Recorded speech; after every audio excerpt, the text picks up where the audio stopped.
दोस्तों चलिए आज की वीडियो शुरू करते हैं। दोस्तों वीडियो शुरू करने से पहले मैं आपको एक बात बता दूं कि आपने अभी तक हमारे इस चैनल को सब्सक्राइब नहीं किया हो तो नीचे पर आपको ग्रीन बटन में सब्सक्राइब करके लिखा रहा होगा, इसके ऊपर क्लिक कर लीजिए और साइड में नोटिफिकेशन बेल भी आएगा, उसको भी क्लिक कर लें ताकि आपको मिल सके हमारे अगले वीडियो की नोटिफिकेशन सबसे पहले और आप कुछ नया नया सीख सके। સૌરાષ્ટ્રની એકમાત્ર સ્કૂલ જ્યાં ટ્રસ્ટી તથા સંચાલકો ડોક્ટર, એન્જિનિયર તથા શિક્ષકો છે એવી Kanabar school of science and commerce કાર્યક્ષેત્ર ધોરણ 5 થી 10, 11, 12 સાયન્સ એન્ડ કોમર્સ। દીકરાઓ અને દીકરીઓ માટેના ઉજ્જવળ ભવિષ્ય માટે વાલીઓની પહેલી પસંદગી Kanabar school of science and commerce. અહીં છે શ્રેષ્ઠ શિક્ષકો દ્વારા મર્યાદિત સંખ્યામાં વિદ્યાર્થીઓ માટે ભણતર, અલગ અલગ સાયન્સ લેબ, કોમ્પ્યુટર લેબ, દીકરાઓ તથા દીકરીઓ માટે અલગ અલગ હોસ્ટેલ સાથે શુદ્ધ સાત્વિક ભોજનની વ્યવસ્થા, ટ્રાન્સપોર્ટેશનની સુવિધા, જી તેમજ નીટની તૈયારી સ્કૂલમાં જ। તો આથી વિશેષ આપ આપના બાળક માટે શું ઈચ્છો તો આજે જ એડમિશન માટે સંપર્ક કરો। Unit 1 Kanabar school of science and commerce, Khamrod ચોકડી, Junagadh bypass, Junagadh. Unit 2 main post ઓફિસની પાછળ શ્યામ વિદ્યાલય, સરકારી ગોડાઉન પાસે, ગાંધીગ્રામ, જુનાગઢ। ગુડ મોર્નિંગ વિદ્યાર્થીઓ। ચેપ્ટર 3 માં નેક્સ્ટ પોઈન્ટ આપણે જોઈશું સાપેક્ષ વેગ એટલે કે રિલેટિવ વેલોસિટી। જો સાપેક્ષ વેગ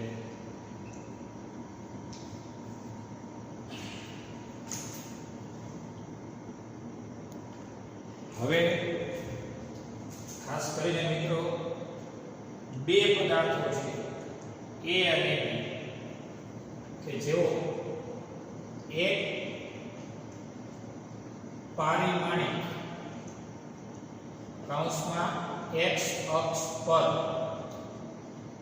ગતિ કરતા બે પદાર્થો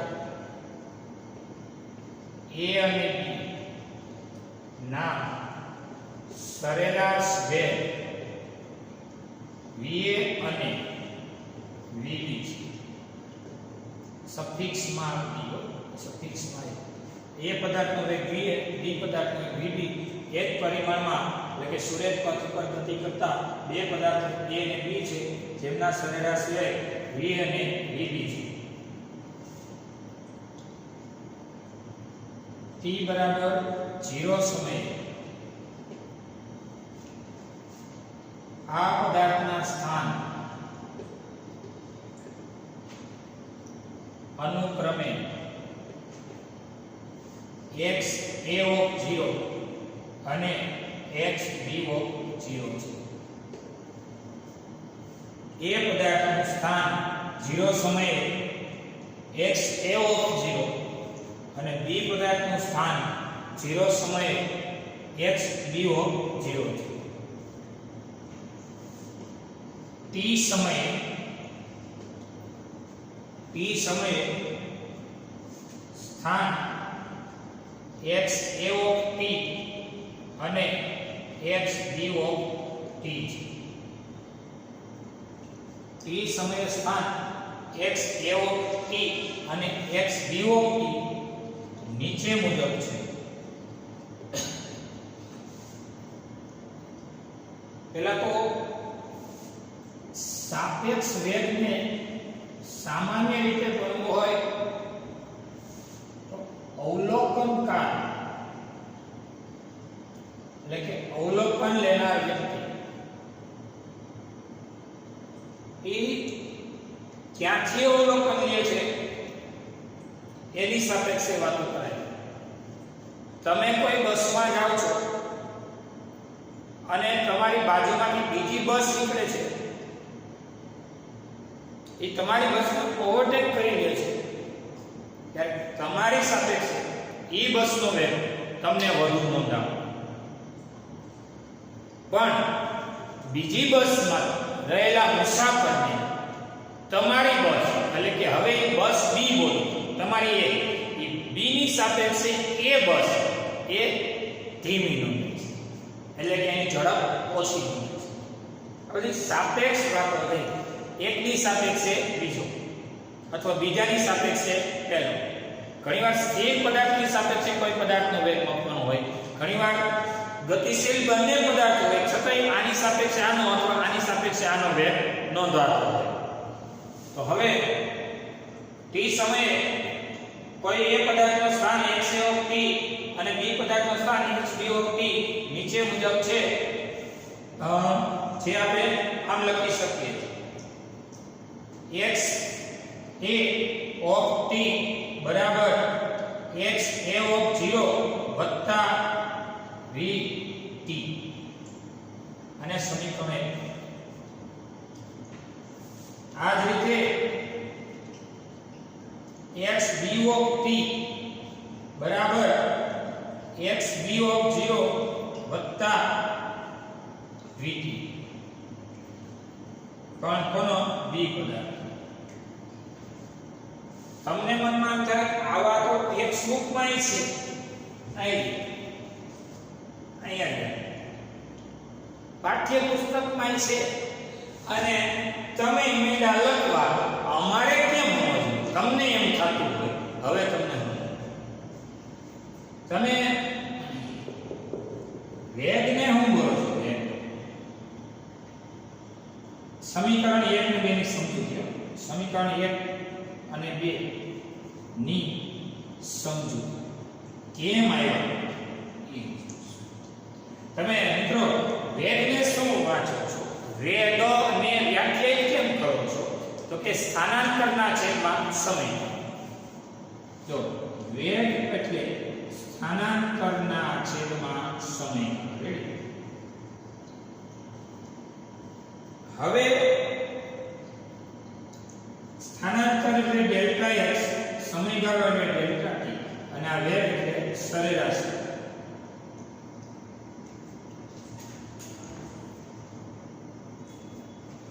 ડેલ્ટા x એટલે અંતિમ સમય, એને કહેવાય t સમય, અને પ્રારંભિક સમય એટલે 0 સમય ના છેદમાં ડેલ્ટા t એટલે t માઈનસ t અને સરેરાશ વેગ એટલે આપણે એને v કહીશું અથવા v એવરેજ કહીશું.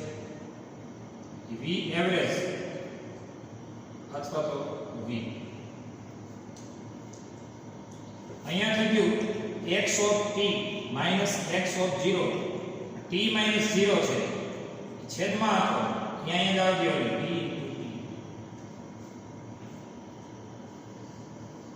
જોઈ આવી ગયું. x of t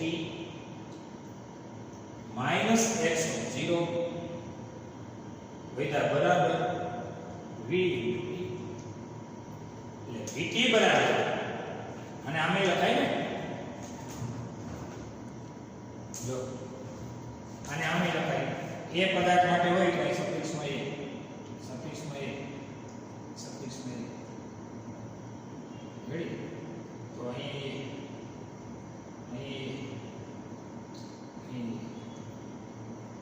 એથી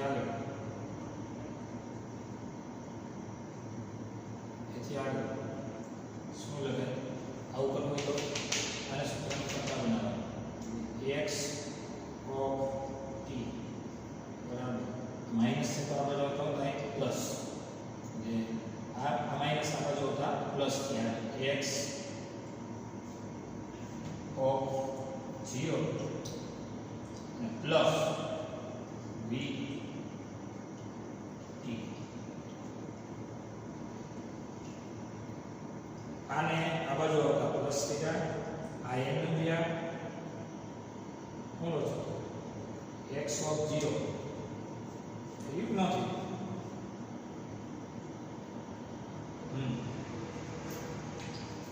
આ n number right, minus a બાજુ હતા પ્લસ થયા vt અને વત્તા x of 0 આ vt ને x of 0 નો સરવાળો આ અને x of t એમ લઈએ. આ એક સાબિત કેમ આવ્યું એ મેં તમને સાબિત કર્યું. આ રીતે b પદાર્થ માટે હોય તો અહીંયા શું કહી દો? x of t. આ જ રીતે b કહી દો, અહીં b કહી દો, અહીં b કહી દો, અહીં b કહી દો, અહીં b, અહીં b, અહીં b, અહીં b, અહીં b. તો આ વાત જોઈએ દેખાય છે? એમાં કઈ એટલું બધું ધાડ મારવાની નથી. હવે આપણે વાત તો વેગની કરી છે અને વાત અહીંયા કઈ સ્થાનની. વેગ મેળવવો હોય તો સ્થાનાંતરના છેદમાં શું કરવો પડે? સમયગાળો. તો એ પદાર્થની વાત છે, બી પદાર્થની વાત છે. તો બી નો એની સાપેક્ષે વેગ મેળવવો હોય, હવે બી નો એટલે કે બી પદાર્થનો એ પદાર્થની સાપેક્ષે વેગ મેળવવા માટે ની ગણતરી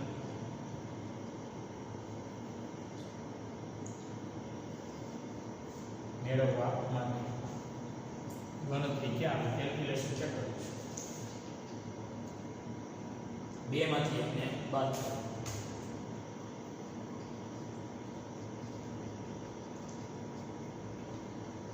આ બે માઇનસ આ એક, બે માંથી એકને બાદ x of b p સમજો minus x of a p સમજો બરાબર. આમાંથી આને બાદ કર્યો તો આમાંથી આને બાદ કર્યો. આ કોણ છે? x વત્તા vt માંથી આખા માંથી કોને બાદ કર્યું? ઉપલું સમીકરણ બાદ કર્યું. ઉપલું એટલે x of a વત્તા v of a બાદ તો x d minus x a થી પદાર્થ b સુધીનું સ્થાનાંતર. a થી જો આને કહેવાય સ્થાનાંતર, a થી b સુધીનું સ્થાનાંતર x dA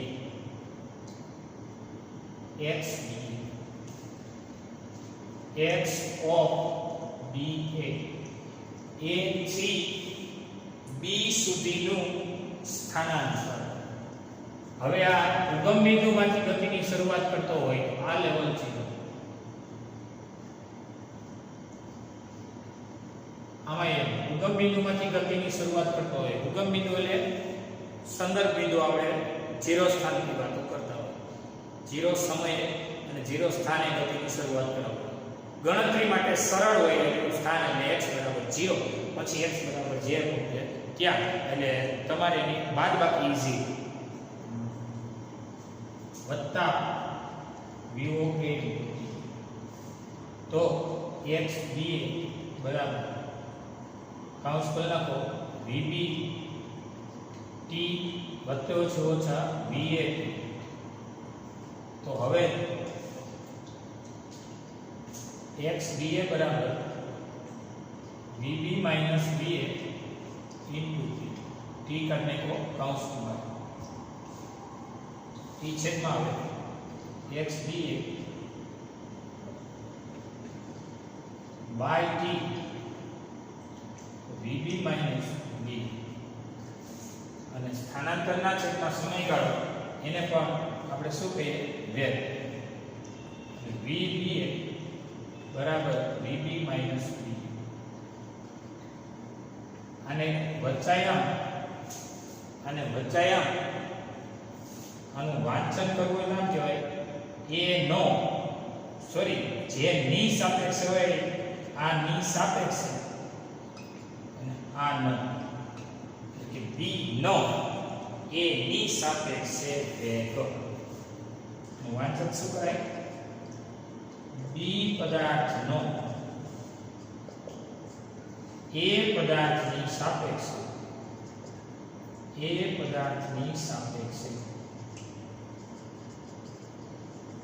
વેગ આવું વાંચન થાય. જેની સાપેક્ષે એવું પાછળ, જે ન હોય આ. તમે આ જ રીતે વિચારી શકો છો. શું VAB હોય તો VA માઇનસ VB, AB હોય તો VA માઇનસ VB અને VBA હોય તો BA હોય તો VB માઇનસ VB. જેની સાપેક્ષે હોય એ આ, જેનો હોય પાછળ. હવે આ તમારી મેથેમેટિકલ ટૂલ્સની વાત થઈ. પ્રેક્ટિકલી વ્યૂ તમને શોર્ટકટ તો ક્રોસ અને ઓવરટેક જ સમજાવીશ, જે તમારા નીટ બેઝમાં કામ આપશે. આ બધું ગોખતા નહીં. આ બધી આજની લેક્ચર ચાલુ થયું છે, આ લેક્ચરનો એ પોર્શન ગોખવા માટે નથી. સમજાય તો જરા સમજી લેવાનું, યાદ ન રહે કોઈ પ્રોબ્લેમ નથી. 12મા માટે તો કાંઈ નથી. આ 11મા માટે સાપેક્ષ સમજવા માટે સૂત્રની શોર્ટકટ કામની છે. આ બધો લોચો કામનો નથી. છતાં આ પાઠ્યપુસ્તકે કીધું એટલે મેં તમને સમજાવ્યું છે. જોઈ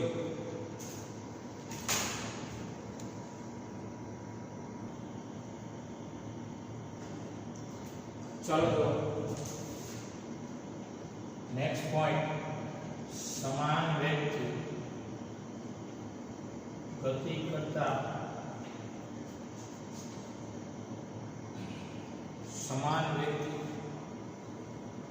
કરતા બે વાહનો માટે અથવા બે પદાર્થો માટે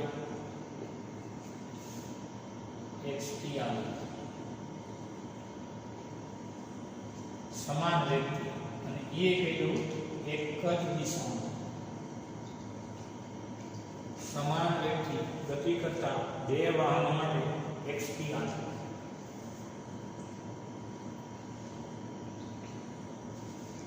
બે વાહન છે, એક એ વાહન છે અને બીજું બી વાહન છે. વાહન એ અને વાહન બી. જ્યારે એમાં સમાન વેગ પણ વિરુદ્ધ દિશામાં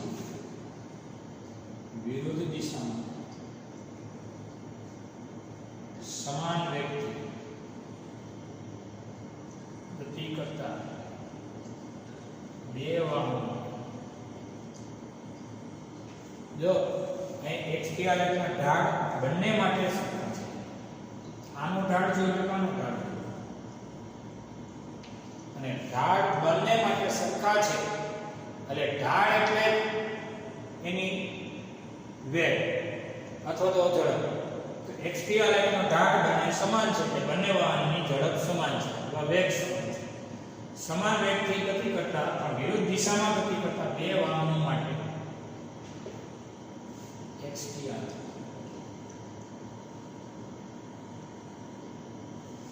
કેવો છે?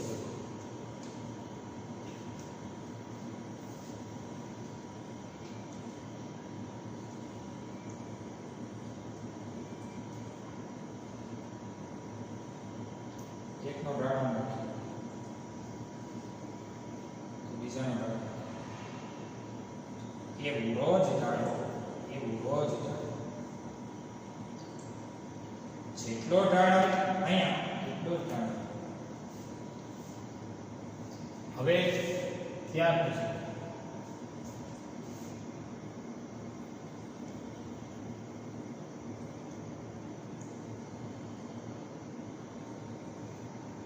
એક જ દિશામાં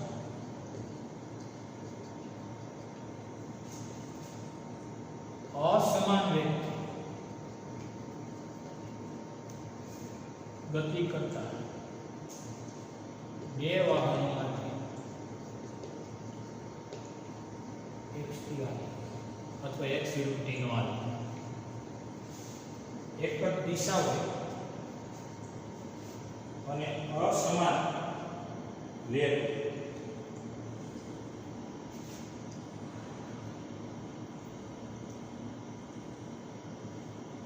તો એનો x આલેખ છે.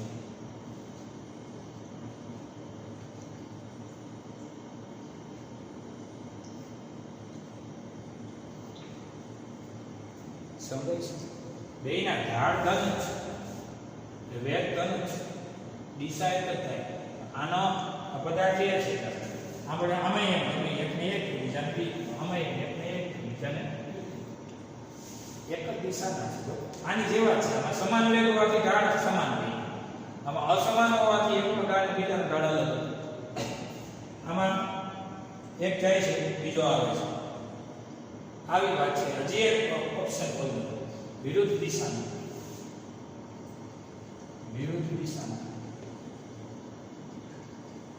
અસમાન વેગ ગતિ કરતા બે વાહનો માટે x થી આગળ વિરુદ્ધ દિશામાં અસમાન વેગથી ગતિ કરતા બે વાહનો માટે x થી આગળ આવત એકનો ઢાળ આમ રાખીએ અને બીજાનો ઢાળ એકનો એકદમ તીક્ષ્ણ રાખીએ અને બીજાને એકદમ સ્લો.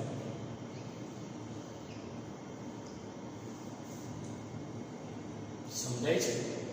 અસમાન આનો ઢાળ છે એટલે આનો ઢાળ ઓછો છે. ભલે ઢાળ ઋણ છે, આ ઢાળ ઋણ છે પણ ઢાળ ઓછો છે. આ ઢાળ ધન છે, ઢાળ વધુ છે. એટલે વધુ ઢાળ એ વધુ ઝડપ અને ઓછો ઢાળ એ ઓછું ઝડપ. એકવાર પાછું સમાન વેગથી એક જ દિશામાં જતા બે વાહનો, અહીંયા એની સાપેક્ષે b નો વેગ 0, b ની સાપેક્ષે a નો વેગ 1 છે. એની સાપેક્ષે b, b ની સાપેક્ષે સમાન વેગ છે એટલે બેયનો વેગનો તફાવત 0. કારણ કે આપણે ઓલું સૂત્ર અમને સાબિત કર્યું હતું. આપણે સૂત્ર ઉપર ક્લિક કરો. આમ હતું ને VBA તો VA માઈનસ VB, VBA તો VB માઈનસ VA હતો, બરોબર. પણ એનો વેગ જો એ VA કહેવાય, B નો વેગ જો એ VB કહેવાય.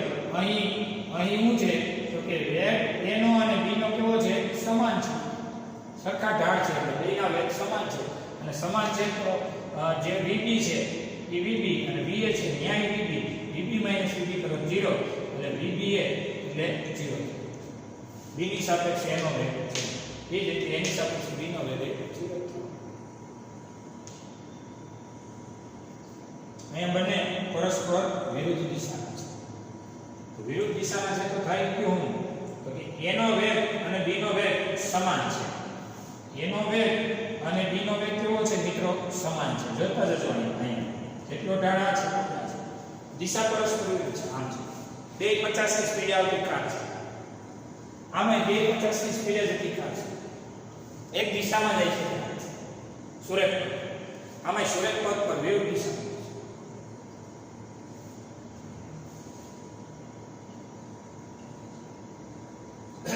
તો આ કારણે જોજો અહીંયા VBA કેટલો થશે? તો એકબીજાની વિરુદ્ધમાં છે ને તો બમણો થશે. એને આપણે V કહીએ, સરખો છે. તો એની સાપેક્ષે B એટલો જ B ની સાપેક્ષે A, એની સાપેક્ષે B એટલો જ B ની સાપેક્ષે A, અને એ થાય 2V છે, બમણો. એ હુકા કારણ કે VBA એટલે VB માઈનસ B. તો હવે આની દિશા ધન છે, આની દિશા ઋણ છે. તો VB ની જગ્યાએ VA ધન છે એટલે VA નું ચિહ્ન ધન. જ્યારે VB એ ઋણ ઢાળ છે એટલે અહીંયા ચિહ્ન ઓછા B, ઓછે વખતે ઓછા B, V ને B થઈને 2 VBA એ માઈનસ 2B થયું એટલે એનું મૂલ્ય સાપેક્ષ પરસ્પર. આ ઘટનાને ક્રોસ કહેવાય, ક્રોસ ઘટના કહેવાય. ક્રોસ થાય ને એ માટે સરવાળો થાય અને આને ઓવરટેક કહેવાય.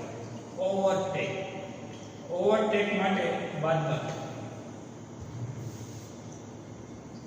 મોટામાંથી નાનાને બાદ કરવાનો. એને ઓવરટેક. આની સાપેક્ષે આ 50 ની ઝડપે જતી હોય અને આ 60 ની ઝડપે જાય તો આનો મુસાફર આ વાહનને કેટલી ઝડપે જોવાય ખબર? 10 ની ઝડપે જોવાય. તમારે નક્કી કરવાનું છે. તમે હું ભણો છો પહેલા તો સાપેક્ષ. સાપેક્ષ વેગમાં કોની સાપેક્ષે કોની વાત કરવી એ તમે જરાક વિચારો. તમે 11 સાયન્સના વિદ્યાર્થી જો પહેલા ધોરણ વાળો બાળક તમને એકદમ આમ અલગ નજરે જોવે, કારણ કે તમારો એની સાપેક્ષનો અભ્યાસ ઉચ્ચ લેવલનો છે. પહેલા વાળાને બિચારાને ખબર ન હોય, હાલો એને મારો બોલી સાઈડમાં. આપણે 5મા ધોરણના બાળકની વાત કરીએ. 5મા ધોરણનો બાળક તમને તો ઉદાહરણ આપું છું, વેગની વાતમાં બાળકને ન આવે તો ઉદાહરણ આપું છું આ વાતને સમજવા માટે. 5મા ધોરણ વાળો વિદ્યાર્થી 11 સાયન્સના વિદ્યાર્થીને અલગ અંદાજ મળે, કારણ કે આની સાપેક્ષે આનો અભ્યાસ ઉચ્ચ છે. 5 ક્યાં 11, તો 10મા વાળો 11માં ને થોડાક જ લેવલથી છે. ઠીક છે, હવે એમાં હું હોય 11 ભણે છે, અમે એક આવતા વર્ષે આવવાનું છે, સમજાય છે? હવે વાત એ રહી કે 11મા વાળો ને 11મા વાળાને આ લેવલ છે. એક જ ક્લાસમાં બેઠા હોય, હરખું જ આવડતું હોય, હરખા જ માર્ક આવડતા હોય અને બધું હરખું સમજાતું હોય બે. હા, એક જ ક્લાસમાં બેઠતો હોય, ઘણી વાર એક પાછળ રહી જતો હોય, બીજો આગળ રહેતો હોય. એ જોવાનું રહ્યું કે સાપેક્ષ વેગમાં દિશા ધન ક્યારે, એટલે કે ચિહ્ન ધન ક્યારે આવે ને ઋણ ક્યારે આવે. એક વાહન જાય છે અત્યારે તો વ્યવહારમાં અકસ્માત,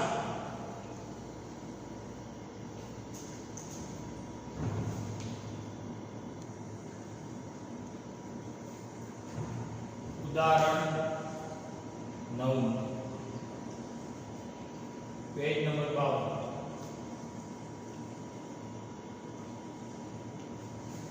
જો સમાંતર રેલવે ટ્રેક ઉત્તર દક્ષિણ દિશામાં છે. ટ્રેન એ ઉત્તરમાં, ટ્રેન બી દક્ષિણમાં જાય છે. ટ્રેન એ અને ટ્રેન બી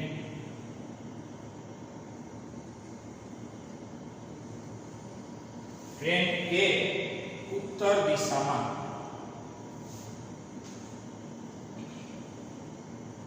ઉત્તર કઈ અને દક્ષિણ દિશા કઈ, ટ્રેન બી દક્ષિણમાં જાય છે. ટ્રેનને કણ સંકલ્પના આપણે ભણ્યા હતા, બિંદુવત પદાર્થ લઈ શકીએ, કારણ કે બધા જ કણો સરખા સમયમાં સરખું અંતર કાપે. ટ્રેન આખો તંત્ર, ટ્રેન એ ઉત્તરમાં, ટ્રેન બી દક્ષિણમાં જાય છે. ટ્રેન એનો વેગ 54 કિલોમીટર પ્રતિ અવર છે. ટ્રેન બી નો વેગ 90 કિલોમીટર પ્રતિ અવર છે. પહેલો પ્રશ્ન, એની સાપેક્ષે બી નો વેગ હાવ શોર્ટકટ માટે જો આ ઘટનાને વિરુદ્ધ દિશાની કહેવાય. એક દિશાની હોય તો ઓવરટેક થાય, કારણ કે એકની ઝડપ વધુ છે, બીની ઝડપ વધુ છે, એની ઝડપ વધુ. બી આપણે અહીંથી શરૂઆત કરાવીએ, તમને મજા જ આવે ભણવાની. જે દક્ષિણ તરફ જાય છે. ટ્રેન એ ઉત્તરમાં, ટ્રેન બી દક્ષિણમાં જાય છે. ટ્રેન એનો વેગ ઓછો છે, ટ્રેન બી નો વેગ વધુ છે. 54 કિલોમીટર પ્રતિ અવર અને ઓલાનો 90 કિલોમીટર પ્રતિ અવર છે. 54 કિલોમીટર એટલે 1000 મીટર છેદમાં 3600 એટલે સેકન્ડ, બે કેન્સલ. 540 ના છેદમાં 36, 15 મીટર પ્રતિ સેકન્ડનો એ ટ્રેનનો વેગ છે. આમાં વાત કરીએ તો 90 ગુણ્યા 1000 છેદમાં 36, 2 મિનિટ છે. એટલે 900/36 25 મીટર પ્રતિ સેકન્ડનો વેગ છે. એની સાપેક્ષે બીનો વેગ, બીનો એની સાપેક્ષે વેગ, એટલે આમ લખીએ દઈએ vb માઈનસ v. એક દિશા, ગમે એક દિશાને ધન કહો, આ દિશાને આપણે ધન કહીએ, આ દિશાને કેવી કહેવી પડે? ઋણ. b નો વેગ 25 નો, ધન 25. એનો વેગ ઓલાની વિરુદ્ધ દિશામાં છે, એટલે વિરુદ્ધ દિશાનું ચિહ્ન અહીં આવશે. એનો વેગ 15 નો હતો, પણ કેવો? બીજી વિરુદ્ધનો, વિરુદ્ધ એટલે ઋણ. ઓછે ઓછે વધતા થશે, 25 + 15 એટલે કે 40 મીટર પ્રતિ સેકન્ડ. આ થયો vb.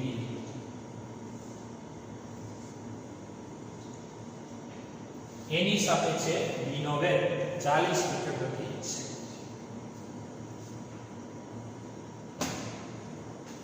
બીજો પ્રશ્ન, v ની સાપેક્ષે જમીનનો વેગ. b ટ્રેનની સાપેક્ષે જમીનનો વેગ.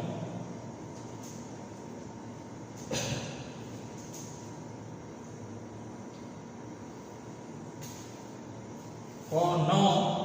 જમીનનો વેગ. જમીન એટલે આપણે લેન્ડ. b ની સાપેક્ષે vl માઈનસ v.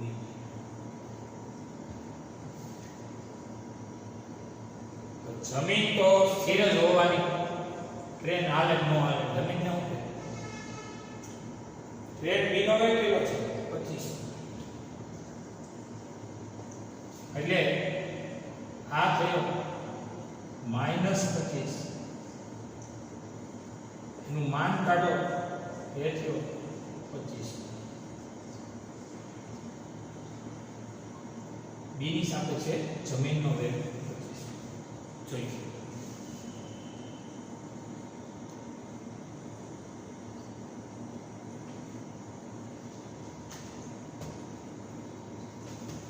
પ્રશ્ન 3.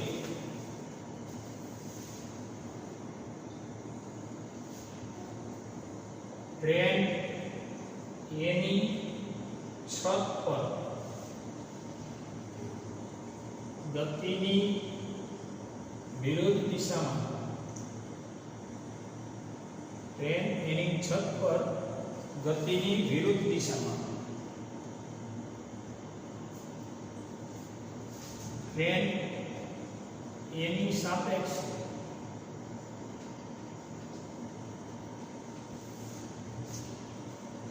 18 કિલોમીટર પ્રતિ અવર ની ઝડપથી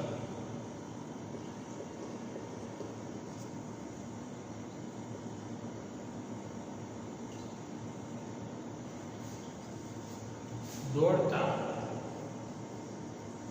વાંદરાનો વેગ જમીન પર ઊભી રહેલી અથવા તો ઉભેલી વ્યક્તિની સાપેક્ષે. આવો આપો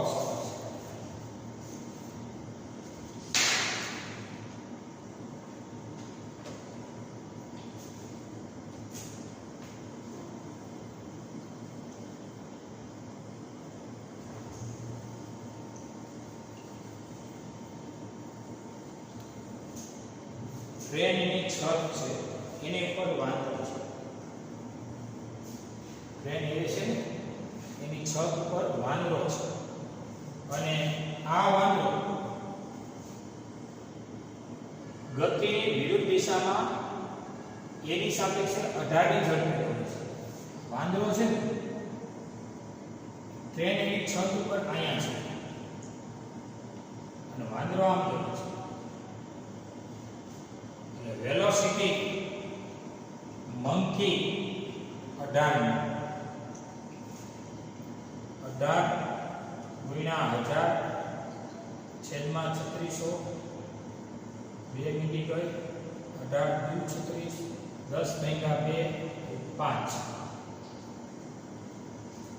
ટ્રેન એની છત ઉપર વાંદરો છે અને ટ્રેન એ છત ઉપર ટ્રેનની ગતિની વિરુદ્ધ દિશામાં 18 ની ઝડપે દોડે છે. જમીન પર રહેલા વ્યક્તિની સાપેક્ષે વાંદરાનો વેગ છે. હવે વ્યક્તિ સ્થિર છે. જમીન પર વ્યક્તિ ક્યાં છે? જમીન પર. વ્યક્તિ જમીન પર ઉભેલ છે. આમ ઉભેલ. હવે તમને એ કહી દઉં, એ ટ્રેન છે ને,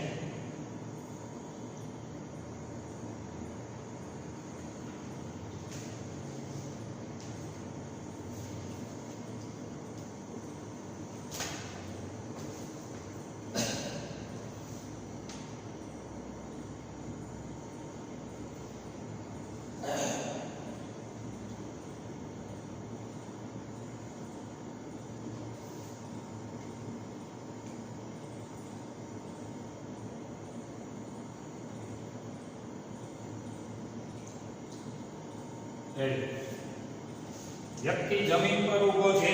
જરા જો વ્યક્તિ ક્યાં ઊભો છે? જમીન પર. વ્યક્તિનો વેગ એ 0. તેથી વ્યક્તિનો વેગ વેલોસિટી ઓફ મેન મંકીને એમ કીધો વેલોસિટી ઓફ શું ગણાવે છે? નહીં તો ટૂંકમાં સમજાવે છે. આપણે કંઈક આપણે નીચે રાખીએ person, velocity of person 0. હવે વ્યક્તિ કોનું અવલોકન કરે છે? ટ્રેન એના છત પર દોડતા વાંદરા. હવે વાંદરો કેટલી ઝડપે દોડતો દેખાય એ આપણે જોયું છે. તો સ્થિર ઉભેલી વ્યક્તિને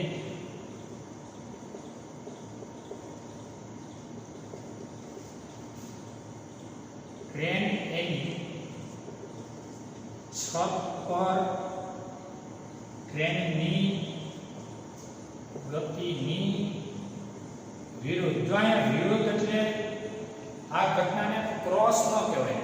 ક્રોસ ક્યારે કહેવાય? વાંદરો જમીન ઉપર આમ જતો હોય અને ટ્રેન જમીન ઉપર આમ આવતી હોય પાટા ઉપર, ટ્રેન પાટા ઉપર આમ આવતી હોય, વાંદરો જમીન ઉપર આમ દોડીને જતો હોય ને તો એને ક્રોસ કહેવાય. અહીં ક્રોસ નથી. વ્યક્તિ અહીંયા તો ત્રીજી વ્યક્તિ છે, અવલોકન કરનાર તો વ્યક્તિ છે. હવે ટ્રેન આમ લે છે અને વાંદરો આમ દોડે છે. યાદ રાખજો, આ ઘટનામાં ટ્રેન એની ઝડપની વિરુદ્ધમાં દોડે છે. એટલે પરિણામે વાંદરો કેટલી ઝડપે એટલે ઉભેલી વ્યક્તિની સાપેક્ષે વાંદરાનો વેગ શોધવો છે. ગતિની વિરુદ્ધ દિશામાં દોડે છે.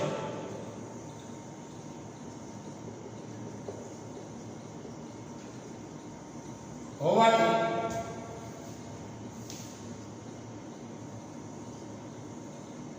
વાંદરાનો વેગ વ્યક્તિની સાપેક્ષે, વ્યક્તિને કહેવાય પર્સન ની સાપેક્ષે મંકીનો વેલોસિટી. એટલે એ થશે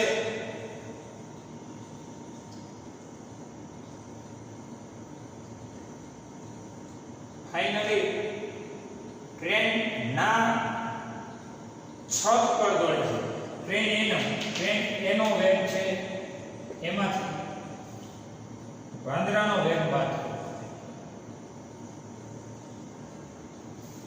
બાકી ટ્રેન આમ દોડે છે અને વ્યક્તિ વાંદરો આમ દોડે છે. એટલે વ્યક્તિને ચોખ્ખો વેગ કેટલો દેખાય આમાંથી આને બાદ કરવા માટે. એટલે આ છે 15 માંથી આ 5 12 એટલે થાય 10 મીટર પ્રતિ સેકન્ડ અને કહેવાય મંકીનો વ્યક્તિની સાપેક્ષે વેગ 10 મીટર પ્રતિ સેકન્ડ.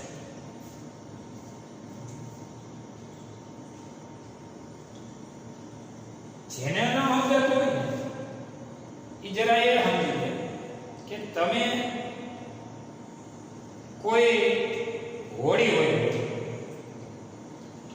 હોડી 10 મીટર પ્રતિ સેકન્ડ થી આમ જતી હોય અને એમાં વ્યક્તિ હોડી 15 મીટર પ્રતિ સેકન્ડ થી આમ જતી હોય અને એમાં કોઈ વ્યક્તિ 5 મીટર પ્રતિ સેકન્ડ થી આમ દોડતી હોય તો કાંઠે રહેલા વ્યક્તિને 15 - 5 એટલે 10 મીટર પ્રતિ સેકન્ડ થી દોડતો દેખાય. મુકામ કારણ કે આ જે દોડે છે એમાંથી આને શું કરવો પડે? બાદ. એ તમારે પ્રેક્ટિકલી વિચારવું પડે. બોલવું વિરુદ્ધ દિશાથી ક્રોસ નથી થતો. ક્રોસમાં તો બે પદાર્થોની ગતિ હોય અને એ બેયની એકબીજાની સાપેક્ષે હોય. અહીં તો વ્યક્તિની સાપેક્ષે વાંદરાનો વેગ જોતો, પણ વાંદરો દોડે છે ક્યાં? ટ્રેન એના છત પરથી. એટલે ટ્રેન એના વેગમાંથી વાંદરાના વેગને હું કરી દીધો બાદ કરી. જોયું?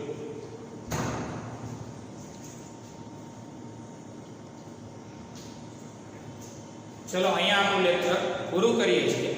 જોયું?